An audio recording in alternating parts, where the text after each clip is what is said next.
Okay, here's something to think about in terms of friendships. And it's in the context of some of us, we're always very helpful. We try to be helpful for the people we know. We always try to be giving to the people in our lives because we can see that some people that we know might be going through stuff, and they're always going through stuff most of the time. Most of those people always feel like they can do it by themselves. And for people who are giving, there's a natural tendency to be like, how can I help you? You might know about that. You might do that in your life or with your friendships. But sometimes you have to manage your friendships better.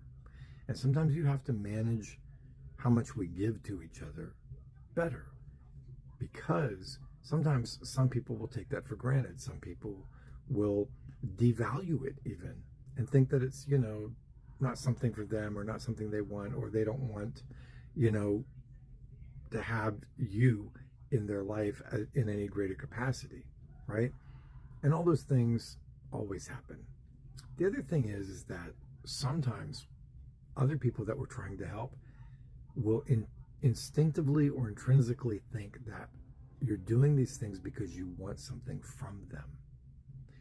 And it might be hard to hear this, but the truth is that some people have been brought up like that from childhood because they've had parents that have told them that friends are bad and other people are bad, and the only person that is good is me, usually a parent, because the parent is always trying to manipulate the child and they're always trying to get something from the child.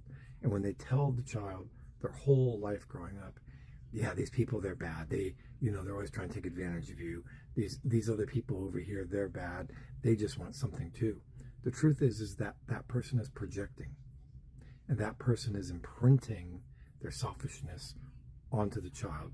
Then that child grows up and they try to be a good person. They try to be a good judge of character, but typically they're not. And people who, as you know, are poor judges of character typically have the least amount of friends. Because oftentimes good people, when they're around people like that and they get misjudged, a lot of people have very healthy boundaries and they're like, yeah, I don't want to deal with that. And that person is more often than not never counseled about that. They're never talked to about that. And they just are never aware of the fact that how they behave. And so, in the context of dealing with friendships, when you're dealing with people who likely think you want something from them all the time because you're trying to help them, those are the people you should probably think about letting go. And the next time they ask you for something, you don't need to respond. The next time they want something from you, you don't need to respond. You might just say, oh, okay, sure, whatever you say. You could just give them little breadcrumbs instead of giving what you normally would give, like, are you okay? Is everything going all right?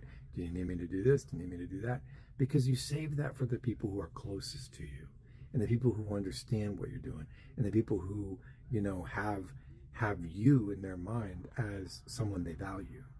Because you cannot make people see the value in you if they don't already see it. If people see you as somebody that, is untrustworthy, or they don't like, or other people have told them that you're a bad person, you're probably not going to be able to come back from that. Ever. Ever. And if the person that told them that you're a bad person was their parent or someone immediately around them, right? The work that it takes for you to gain their trust, to even be a close friend or even be a friend, is monumental. Now, I've spent my life dealing with challenging people. I've spent my whole life dealing with very difficult and very challenging people. Some of them I have good relationships with. Some of them I'll never have good relationships with. Some of them value me and see me for who I am. Some of them don't.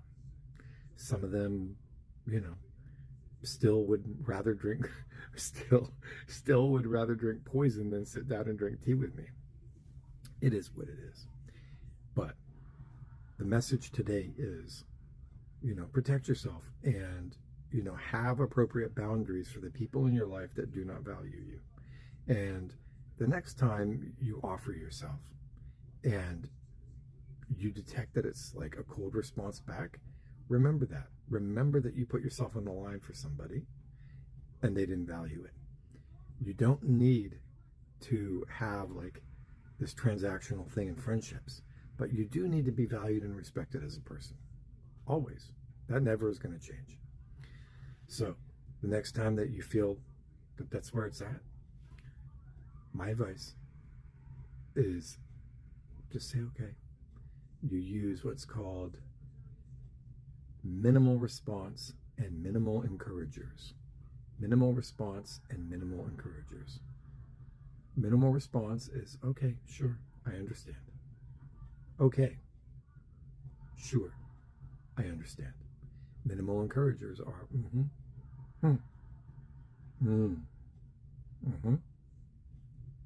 See that? That's my advice for self-care for today. That's how we're going to continue to deal with difficult people. And that's how we're going to maintain self-respect. And that's how we're going to find ways to spend our time in other directions. Because, trust me, there's a lot to be done in your life every day. Practice kindness. Choose life. Speak to people in the way you wish to be spoken to, right? It all makes sense, doesn't it?